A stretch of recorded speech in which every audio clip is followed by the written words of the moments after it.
Sa ngalan ng Ama, ng Anak at ng Espiritu Santo, Amen. sumainyo ang Panginoon. At sumayo rin. Mga kapatid, upang maging marapat gumanap sa banal na pagdiriwang, pagsisihan natin ang ating mga kasalanan.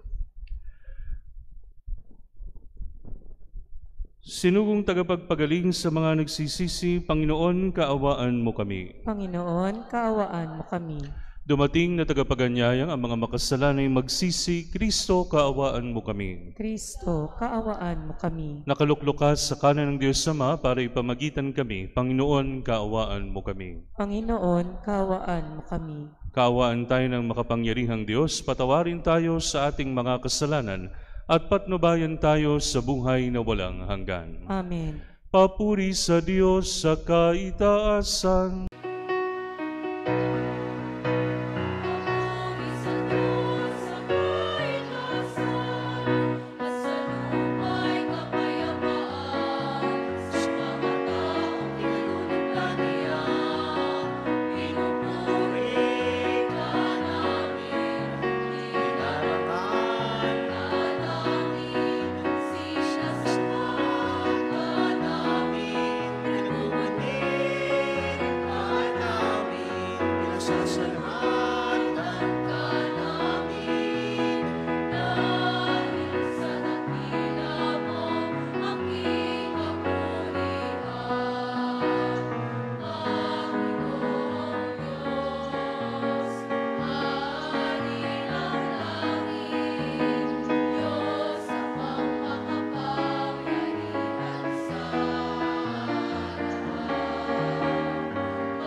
Manalangin tayo. Ama naming makapangyarihan, gawin mong kami ay magkaroon ng banal na kagalakan at makapagdiwang ng may utang na loob, sapagat ang iyong anak na aming manunubos ay siyang tagapaghanda ng aming pananahanan na kanyang pinanggalingan upang kami panguluhan at kanyang tinunguhan upang maging pag-asa kailanman ng sambayanan niyang kanyaring katawan. bilang tagapamagitan kasama ng Espiritu Santo, magpasawalang hanggan. Amen.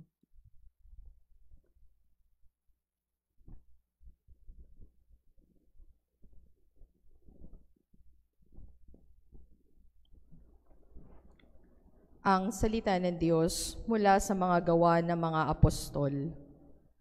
Mahal na Teofilo, isinalaysay ko sa aking unang aklat ang lahat ng ginawa at itinuro ni Jesus buhat sa pasimula hanggang sa araw na siya'y umakyat sa langit.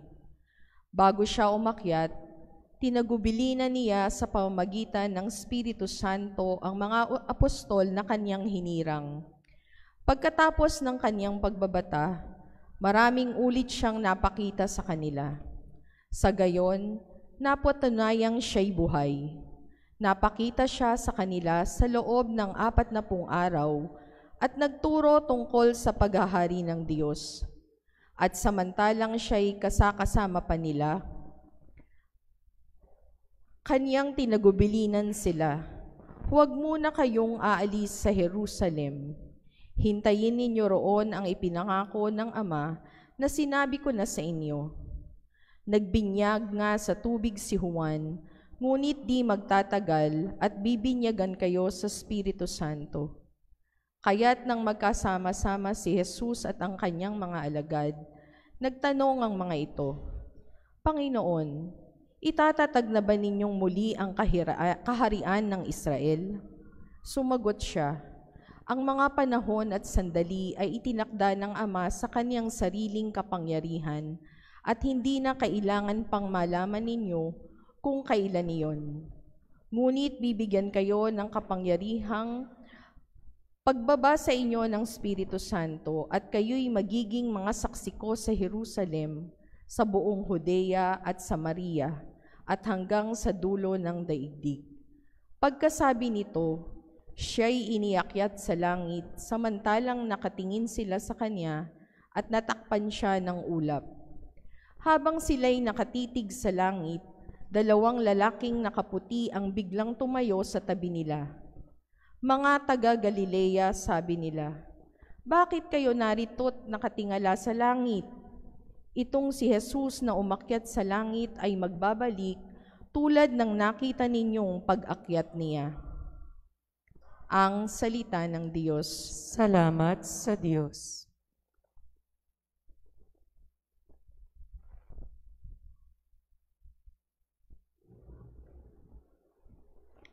Habang umaakyat ang Diyos, ang tambuli tumutunog.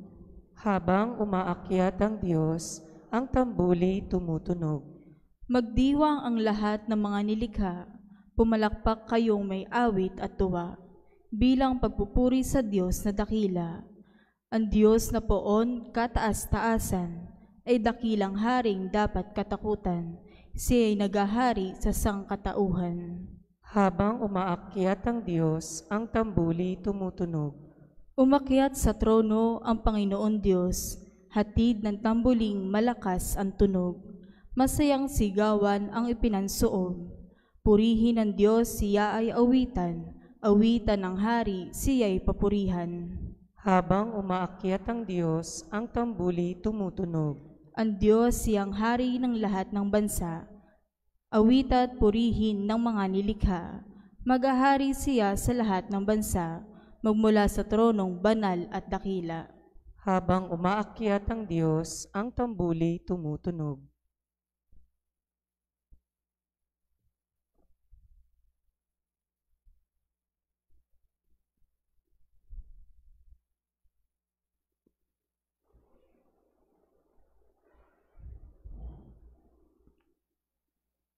Ang salita ng Diyos mula sa sulat ni Apostol San Pablo sa mga taga-Efeso. Mga kapatid, hinihiling ko sa Diyos ang ating Panginoong Hesukristo, ang dakilang Ama, na pagkalooban niya kayo ng espiritu ng karunungan at ng tunay na pagkakilala sa Kanya. Naway liwanagan ng Diyos ang inyong mga isip upang malaman ninyo ang ating inaasahan sa Kanya pagkatawag sa atin. Ito'y ang kaluwalhatiang inilaan niya sa Kanyang mga hinirang, at ang walang hanggang kapangyarihan niya sa atin na mga nananalig sa Kanya. Ang kapangyarihan ding iyon ang muling bumuhay kay Kristo at nagluklok sa Kanya sa kalangitan, sa kanan ng Diyos. Kaya't nasa ilalim ng kapangyarihan ni Kristo ang lahat ng paghahari, kapamahalaan, kapangyarihan at pamunuan. Higit ang Kanyang pangalan kaysa lahat ng pangalan. Hindi lamang sa panahong ito, kundi pati sa darating. Ipinailalim ng Diyos sa kapangyarihan ni Kristo ang lahat ng bagay at Siya ang ginawang ulo ng simbahan. Ito ang katawan ni Kristo, ang kapuspusan niya sa pamumuspos sa lahat-lahat. Ang salita ng Diyos. Salamat sa Diyos.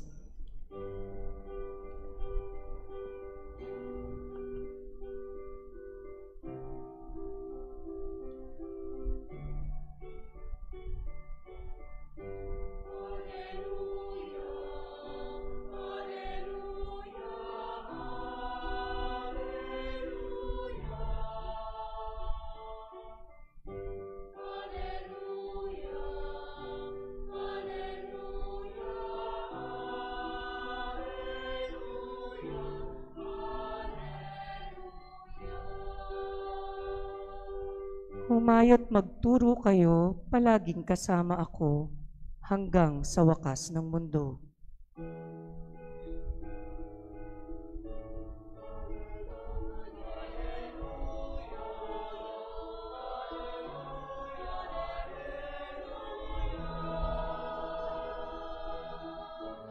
Alleluia, alleluia,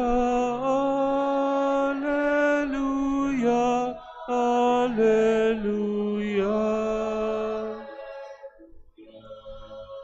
Sumainyo ang Panginoon. At sumayo Ang wakas ng mabuting balita ng Panginoon ayon kay San Lucas. papuri sa iyo, Panginoon.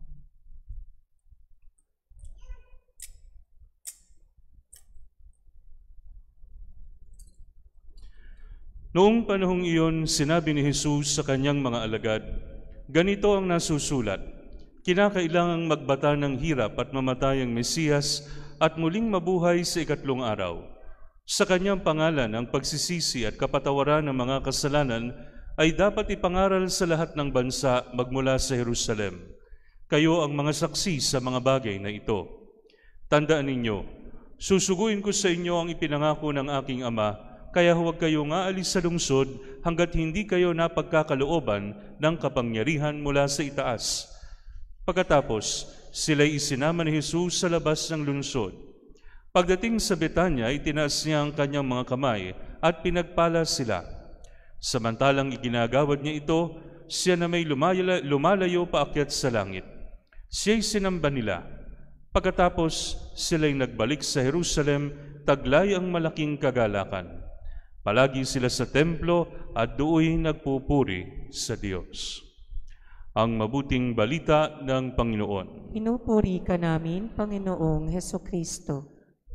Sa ngalan ng Ama, ng Anak at ng Espiritu Santo. Amen. Mga kapatid, kung kayo po ang papipiliin, ano ang papipiliin nyo? Hi o goodbye? Hi or bye? Siyempre, hi. Kasi mas masarap yung pakiramdam ng unang pagtatagpo kaysa sa paghihiwalay, sapagkat lahat ng paghihiwalay ay masakit. Sa atin pong ebanghelyo at mga pagbasa, basically mga kapatid, ito na po yung pamamaalam ng ating Panginoon sa atin, sapagkat siya'y aakyat na.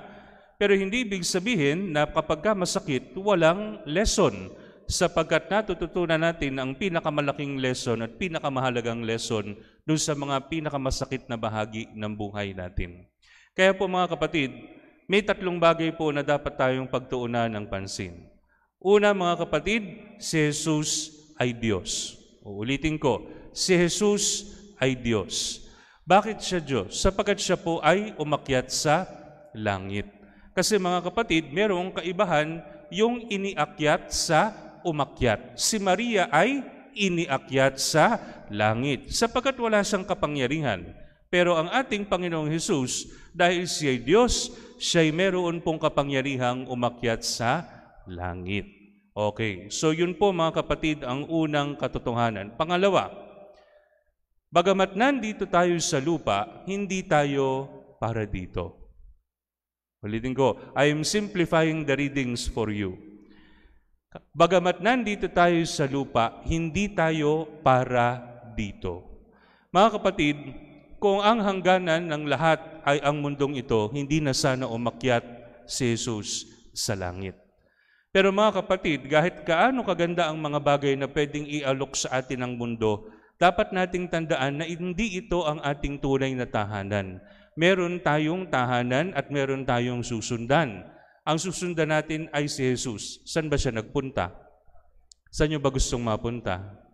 Naku, wala na namang... Kapag yung mga hindi sumagot, bahala kayo kung saan nyo gustong magpunta. Pero kami gusto namin mapunta sa langit. Okay. So mga kapatid, ano po ang consequence nun? Habang nandito tayo sa lupa, gagawa tayo ng paraan para makarating tayo sa langit. Kaya yung ating unang pagbasa mga kapatid, may sinabi doon Ang sabi doon, nung nakita nilang inaakit na ang Panginoon sa langit, merong dalawang anghel na kumausap sa kanila. Pwede nating i-rephrase yung sinabi nila. Anong tinitinga-tingala nyo dyan? Umakyat si langit, si Jesus, pero babalik yan uli. So ano po ibig sabihin nun? Babalik yan uli. Kaya kinakailangan magtino kayo. Meron kayong gagawing mahalaga. At yung gagawin nyo, yung iniutos niya sa inyo. Ano ba yung huling habilin sa atin? Magmahalang kayo, gaya ng pag-ibig sa inyo. At ipahayag ninyo ang mabuting balita sa lahat ng nilalang at binyagan nyo sila sa ngalan ng Ama at ng Anak at ng Espiritu Santo. Kaya pupunta na tayo ngayon sa pangatlong katotohanan. Na kapag tayo umakyat sa langit, hindi lang tayong mag-isa, dapat magdala tayo. Parang networking. Alam niyo networking? Avon, Amway, alam niyo ba yon nung araw? Hindi ka lang mag-isa, kailangan yumaya ka para yung benepisyo ay mapunta rin sa kanila. Yung benepisyo ng pag-akyat sa langit, mga kapatid, hindi lang para sa atin at hindi natin sasarilinin. Kinakailangan ibabahagi natin yan sa iba. Kaya po sinasabi mga kapatid na dapat kung maghihilahan tayo, hindi tayo maghihilahan pababa. Maghihilahan tayo pataas, papunta sa langit. Okay ba? Yun na yun. Okay. So, mga kapatid, sana yun po ang ating naisin. Hindi, sabi ko nga po, kanina sa homilya ko, sa patay, mabilis lang ang buhay. Mabilis lang. Sabi ko sa inyo. At hindi pa natin alam kung kailan ang deadline. Kaya kinakailangan, kung may iniutos sa atin ng Panginoon, gawin natin. Kung hindi tayo nakapagpatawad, magpatawad tayo. Kung hindi tayo naging mabuti, maging mabuti tayo. Manghingi na tayo ng tawad doon sa mga dapat nating ihingi ng tawad sa Panginoon sapagkat meron tayong gustong uwian at may gusto tayong makita. Gusto nating umuwi sa langit at gusto nating makita ang muka ng Diyos. Ito po ang ating pagnilayan sa gabing ito sa ngalan ng Ama, ng Anak at ng Espiritu Santo. Amen. Pahayag natin ang ating pananampalataya. Sumasampalataya ako sa Diyos amang makapangyarihan sa lahat, na may gawa ng langit at lupa. Sumasampalataya ako kay Jesucristo, iisang anak ng Diyos, Panginoon nating lahat. Nagkatawang tao siya lalang ng Espiritu Santo, pinanganak ni Santa Maria ang Birhen, pinagpakasakit ni Poncio Pilato, pinako sa krus na matay inilibing, nanaog sa kinaroroonan ng mga yumao, nang may katatlong araw na buhay na maguli, umakyat sa langit, naluluklok sa kanan ng Diyos amang makapangyarihan sa lahat. Doon magmumula at paririto at hukom sa nangabubuhay at nangamatay na tao. Sumasampalataya naman ako sa Diyos Espiritu Santo, sa banal na simbahang katolika, sa kasamahan ng mga banal, sa kapatawaran ng mga kasalanan, sa pagkabuhay na maguli ng mga nangamatay na tao, at sa buhay na walang hanggan. Amen. Mga kapatid, kahit namumuhay tayo sa mundo, hindi tayo nabibilang dito. Manalangin tayong walang maligaw na tao, bagkus makasunod kay Kristo ng totoo. Ang atin pong itutugon, Panginoon, panalangin namin iyong dinggin. Panginoon, panalangin namin iyong dinggin. Ang mga Kristiyano sa pamuno ni Papa Leon naway laging mapuspos ng pag-asa at pananampalataya. Manalangin tayo sa Panginoon. Panginoon, panalangin namin iyong dinggin. Ang mga namumuno sa pamahalaan naway maging saksi sa katotohanan ng kanilang pananampalataya sa paggamit ng kanilang kapangyarihan at sa pagtupad ng kanilang pananagutan. Manalangin tayo sa Panginoon. Panginoon, panalangin namin iyong dinggin. Ang mga Kristiyanong tapat sa pananampalataya naway magsikap na maging banal sa kanilang araw-araw na pamumuhay at maging mga misyonero ng pag-asa at pananampalataya. Manalangin tayo sa Panginoon. Panginoon, panalangin namin iyong dinggin. Ang mga matatanda, mga nangungulila, mga may kapansanan at may sakit, naway magtiwala sa Diyos na nagbibigay ng pag-asa at lagi nilang kasama. Manalangin tayo sa Panginoon. Panginoon, panalangin namin iyong dinggin. Ang mga yumao naway mabuhay ng walang hanggan kasama ng Diyos. Manalangin tayo sa Panginoon. Panginoon, panalangin namin iyong dinggin. Butihing Ama, sa pag-akyat ng iyong anak sa langit, nabuhay ang aming pag-asa sa kabilang buhay. Dinggin ang panalangin naming umaako na maging saksi sa pamamagitan din niyang aming Panginoon magpasawalang hanggan. Amen. Amen.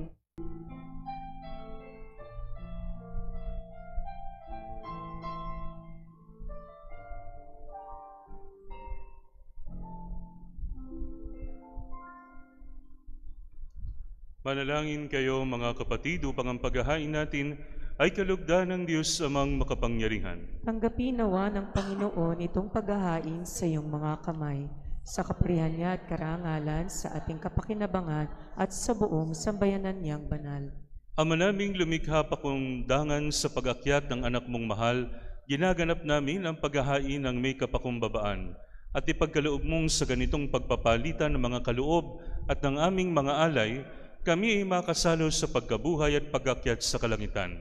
Sa pamamagitan ni Hesukristo, kasama ng Espiritu Santo, magpasawalang hanggan. Amen. Sumainyo ang Panginoon. At sumayo rin. Itaas sa Diyos ang inyong puso at diwa. Itinaas na namin sa Panginoon. Pasalamatan natin ang Panginoong ating Diyos. Marapat na siya ay pasalamatan. Ama naming makapangyarihan, tunay ngang marapat na ikaw ay aming pasalamatan sa pamamagitan ni Hesukristo na aming Panginoon. Nung siya'y muling nabuhay, siya'y nagpakita sa mga alagad niyang mahal. Samantalang siya'y kanilang kapisan, siya'y umakyat sa kalangitan. Sa kanyang pagluklok sa kanang kamay mo, kaming mga kapwa niya'y di na rin iba sa iyo. Kaya kaisa ng mga anghel na nagsisiawit ng papuri sa iyo ng walang humpay sa kalangitan, kami nagbubunyi sa iyong kadakilaan.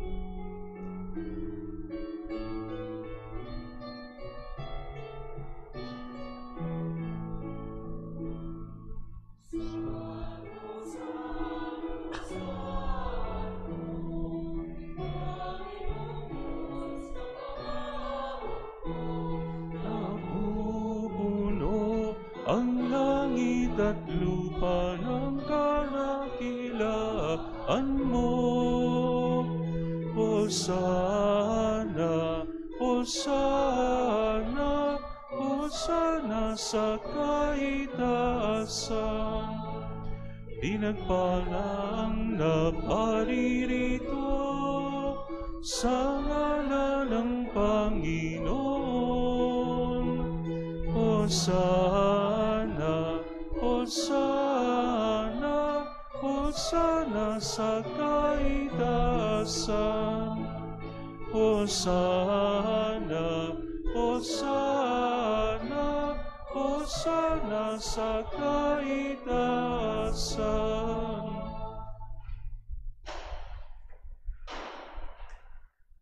Ama naming banal, ikaw ang bukal ng tanang kabanalan, kaya't sa pamamagitan ng iyong Espiritu, gawin mong banal ang mga kaloob na ito, upang para sa amin maging katawan at dugo ng aming Panginoong Hesukristo. Bago niya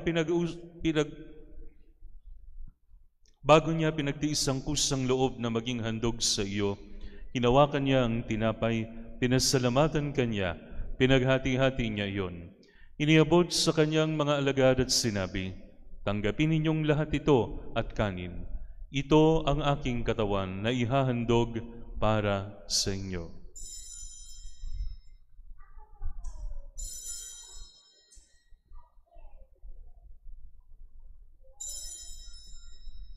Gayun din naman nung matapos ang hapunan, hinawakan niya ang kalis. Muli kanyang pinasalamatan. Iniabot niya ang kalis sa kanyang mga alagad at sinabi, "Tanggapin ninyong lahat ito at inumin. Ito ang kalis ng aking dugo ng bago at walang hanggang tipan. Ang aking dugo na ibubuhos para sa inyo at para sa lahat sa ikapagpapatawad ng mga kasalanan. Gawin ninyo ito sa pag-alala sa akin."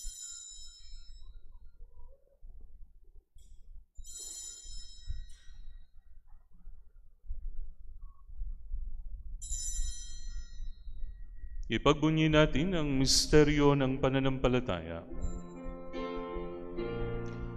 Magsiluhod po ang lahat.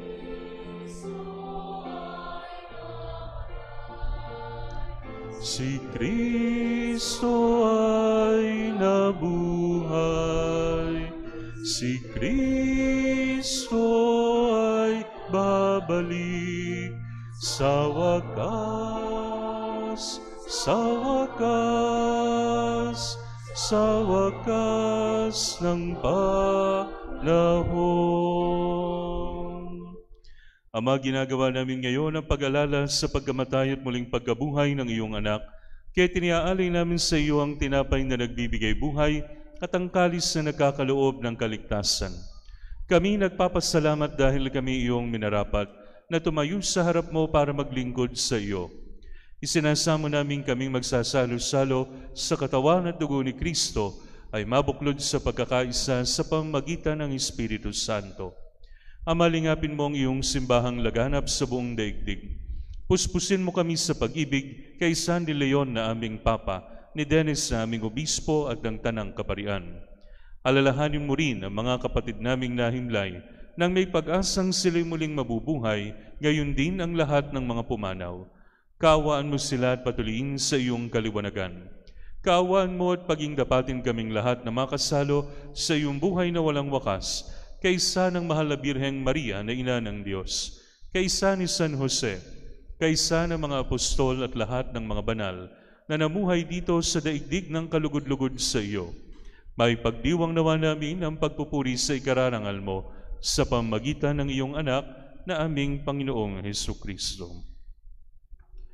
Sa pamamagitan ni Kristo, kasama niya at sa Kanya, ang lahat ng parangal at papuri ay sa iyo, Diyos Amang makapangyarihan, kasama ng Espiritu Santo, magpasawalang hanggan.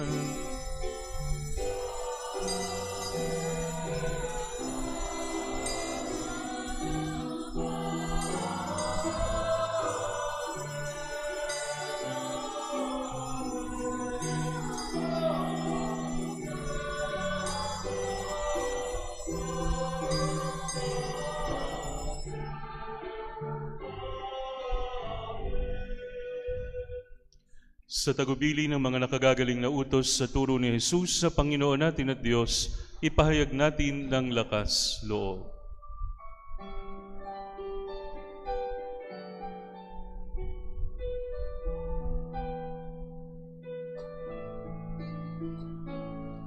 Ama namin, sumasalangit ka, sambahin ang ngalan mo, mapasa amin ang kaharian mo, sundin ang loob mo dito sa lupa para nang sa langit.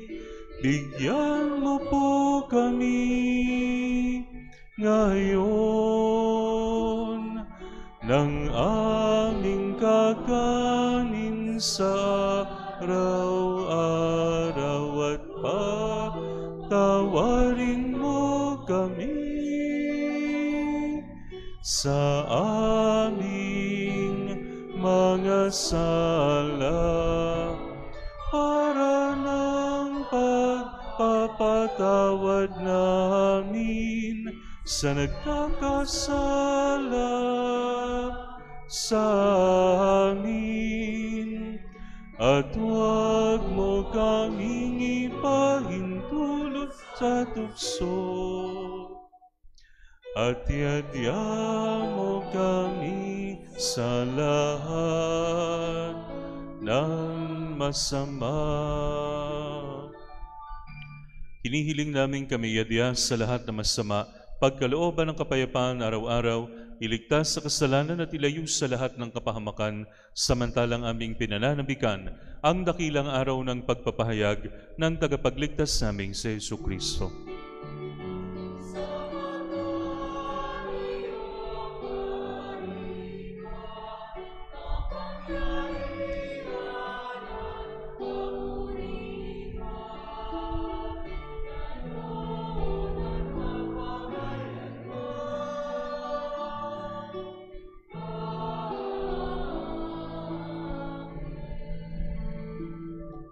Panginoong Hesukristo, sinabi mo sa iyong mga apostol, kapayapaan ang iniiwan ko sa inyo, ang aking kapayapaan ang binibigay ko sa inyo.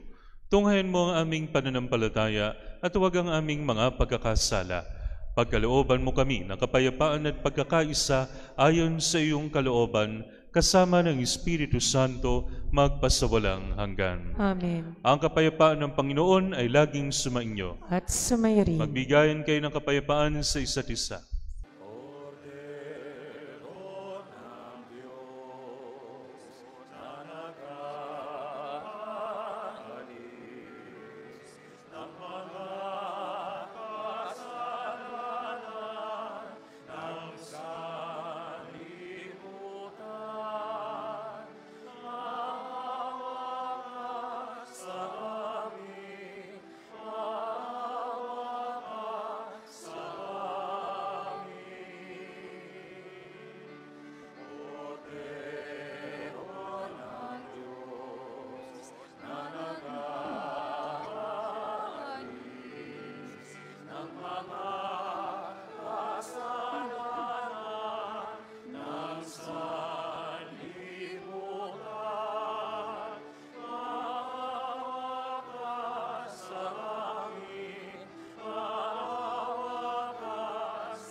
Ito ang kordero ng Diyos, ito nag-aalis sa mga kasalanan ng sanlibutan. Mapalad ang mga inaanyayahan sa kanyang banal na piging. Panginoon, hindi ako karapat-dapat na magpatuloy sa iyo, ngunit sa isang salita mo lamang ay gagaling na ako.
Manalangin tayo. Ama naming mapagmahal, pinagkakalooban mo kami ng pagkakataon na akuing sa lupang ginagawa mo at nilalayon. Gawin mo ang loobin namin ay matuon sa iyong pinagluluklukan sa anak mo ngayon upang kaparis naming tao sa piling mo, siya'y mamagitan kasama ng Espiritu Santo magpasawalang hanggan. Amen. Sumainyo ang Panginoon. At sumay rin. Iyoko ninyo ang inyong mga ulo para sa pagbabasbas. Pagpalain nawa kayo ng makapangyarihang Diyos Ama sa araw na ito ng pagdiriwang ng pag-akyat sa langit ng kanyang anak upang buksan ang pinto ng aakyatan ninyo sa buhay na walang hanggan. Amen. Katulad ng pagpapakita ni Jesucristo sa mga alagad matapos na siya'y mabuhay na muli, ipagkaloob nawang siya'y magpakita sa inyo ng may awa sa paghuhukom para sa buhay na walang hanggan. Amen. Kayong nananalig na lumuklok si Kristo sa kanya kanang kamay ng Diyos Ama ay makadamanawa ng kagalakang hatid ng kanyang pamamalagi sa inyong piling hanggang sa katapusan, alinsunod sa pangako niya magpasawalang hanggan. Amen. At pagpalain kayo ng makapangyarihang Diyos Ama, Anak at Espiritu Santo, Amen. na ialay ng banal na misa, humayo kayong taglay ang kapayapaan ni Kristo. Salamat sa Diyos.